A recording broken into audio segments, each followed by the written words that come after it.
Hey, where the hell are you right now? Well, who knows? Don't mess with me. There's nothing of ours in the house. What's going on? Well, that's because I took all of my stuff and left. Huh? I don't understand. Why would you do that? Well, we got divorced, so there's nothing strange about me leaving, right? Huh? Divorced? I filed the divorce papers. What? My name is Claire, a 35-year-old high school student. Just kidding. I'm actually an office worker. I have a husband named Evan, and we've been married for 5 years. Evan used to work as a company employee, but he quit his job about 2 years ago and started his own business. However, the business hasn't been doing well, and we've been in the red for the past 2 years. But my income is pretty good, so we're managing to get by. Our relationship as a couple is average, not particularly bad. The problem that I feel is the horrible attitude of my mother-in-law and sister-in-law who live in my husband's family home. Every time I meet with my mother-in-law and sister-in-law, they mock my appearance and complain about something. Each time, I feel sad and stressed. My in-laws' home is about a 10-minute drive from the apartment where my husband and I currently live, and my husband often takes me there. At the beginning of our marriage, I put up with going to my in-laws' house for my husband's sake. But their bullying has gotten too much recently, so I've started to talk back. Even so, my mother-in-law and sister-in-law don't back down.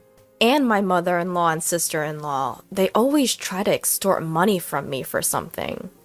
Hey Claire, I have a friend's birthday coming up. I want to buy a present, so could you give me $500? Huh? $500? What are you buying? I'm gifting a trip. I'll be going along too. No, that's strange. It's basically like I'm giving the gift, and I can't afford to give $500. You're really stingy, Claire. What are you, a miser? Seriously, even though Evan supports her. Excuse me, I'm the one supporting him. My husband hasn't contributed 1 cent to our living expenses in the past year.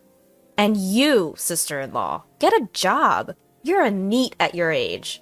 Why does my mother-in-law accept my sister-in-law's NEET status? I wanted to spill out all of these thoughts, but my husband interrupted. Hey, Claire, I have a friend's birthday coming up. I want to buy a present, so could you give me $500? You really understand, Evan. I'm touched. You're a good son.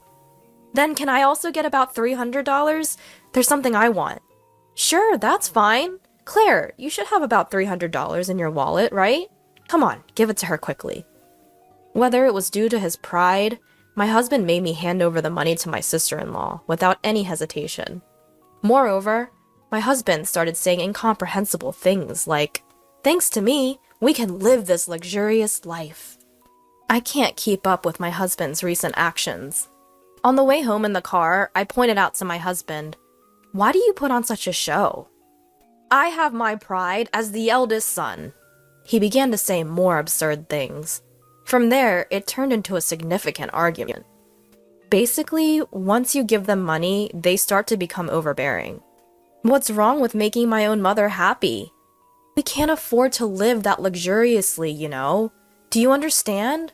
You're not contributing at all to our living expenses. So what? We got quite a bonus this summer. Don't rely on that. That money is for savings. Since then, my husband and I have completely fallen out and often fight. How can my husband act so arrogantly while still running a deficit? Why can't he stand not being in a position above me? His bad points started to stand out more and more. I thought there was no need for me to do things I disliked for such a guy. So when my husband recently said, "Hey, we're going to my mom's," I've replied, "Go by yourself." My husband started spouting some strange theory, saying, "What are you talking about? It's normal for the wife to come too." But when I retorted, "So you're abnormal because you don't come when we go to my parents' house," he clicked his tongue and said, "Do whatever you want," then went back to his parents' house alone. A weekend free from my mother-in-law and sister-in-law. How comfortable and pleasant that is. Since I had time to myself, I did a lot of groundwork for my dream. That dream is to buy my own home. I gathered information online and ordered pamphlets. My dreams and hopes were expanding. I was excited just thinking about the new house. I want to furnish it with these kinds of items. While gathering information about furniture like sofas online, I imagined placing the furniture I chose with care in my new house over and over again. Doing such things, time flew by, and before I knew it, it was evening, and my husband had returned. "Oh, welcome back." "Huh? Oh, is he still angry? How petty. He should be more mature as a man."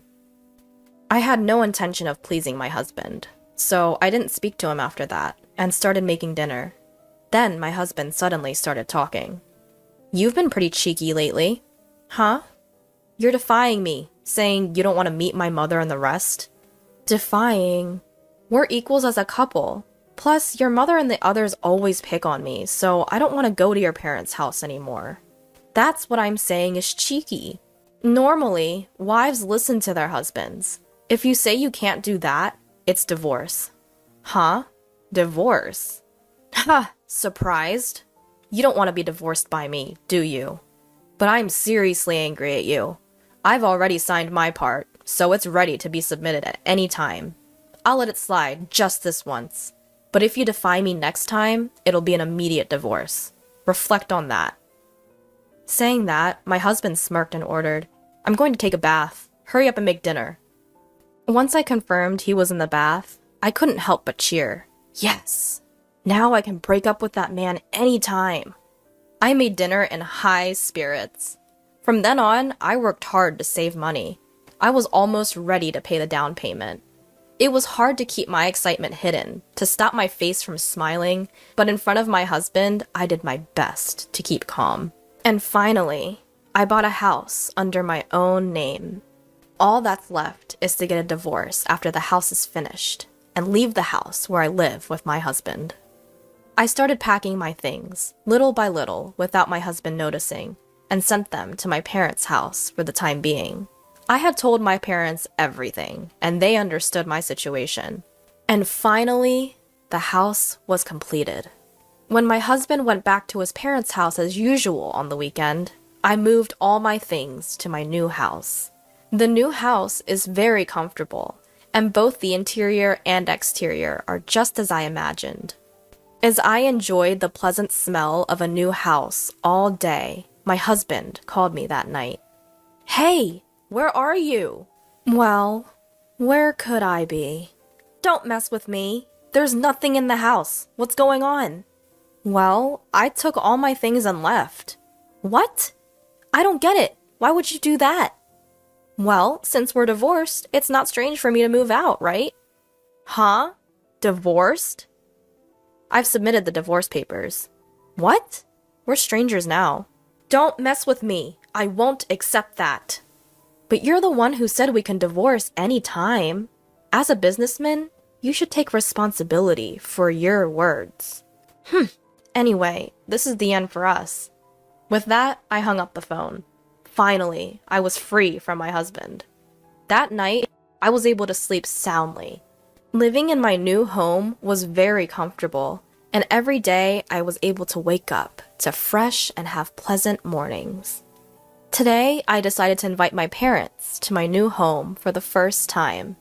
As I was cooking alone in the kitchen, my father and mother came with a bottle of celebratory sake. Both my father and mother were surprised to see my new home. And then the three of us toasted. Even though it was a bit early, we started a party. Suddenly, the intercom of the house rang. Huh? Who could it be at this time? When I checked the intercom, there was my ex-husband, ex-mother-in-law, and ex-sister-in-law. "Why are you here?" "From today, my parents and I will live here. My father is in the hospital now, so when he's discharged, he will live here. Open the door right now." "No way, that's ridiculous. Why would I have to do that?"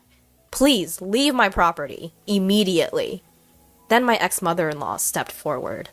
"You cheeky girl. Listen, what's yours is mine. If you understand, open the door." What are you talking about? I'm single, you know." "Huh? Did your son not tell you?" We've already filed for divorce. We're strangers now. What? The ex-mother-in-law and ex-sister-in-law turned to look at my ex-husband. He seemed to be explaining something to them. I couldn't tell for sure through the intercom screen, but he was probably saying something like, "I don't accept this." I said, "Anyway, you can't enter this house. Please leave," and hung up the intercom. Then my ex-husband started shouting through the front door, "Open the door! I want to talk!" As I was wondering what to do to get rid of him, a police car pulled up in front of my house, and they took my ex-husband into custody. The police seemed to have taken him into custody. When I opened the front door, I saw my ex-husband being pinned to the ground, desperately resisting. It hurts! Why is this happening to me?" My ex-mother-in-law and ex-sister-in-law were shocked to learn that their son was divorced and stood there, stunned. They weren't arrested, but they were escorted away in the police car. After watching my ex-husband and his family being taken away, I went back inside the house. I wonder who called the cops. Then my father made a peace sign. In situations like this, you call the police immediately. Trust my always calm dad. We resumed our party with a fresh round of drinks. As for how my ex-husband found out where I live, it seems he followed me home from work. Because he confessed to stalking me, if he shows up again, he'll be arrested on the spot. With his timid personality, he probably won't come near this house again. I also got a restraining order against his family. After that, it seems my ex-husband's business didn't go well, and he's just been piling up debt. With the divorce, the money he and his family had been mooching off of me was gone. And with his father in the hospital, they had no income, so it seems they had to sell their house. It's really a case of getting what they deserved. On the other hand, I invited my parents to live with me in my new home. My parents are very happy, saying I've been incredibly filial, and they are enjoying life in the new home. I want to continue to cherish my parents and live happily as a close-knit family.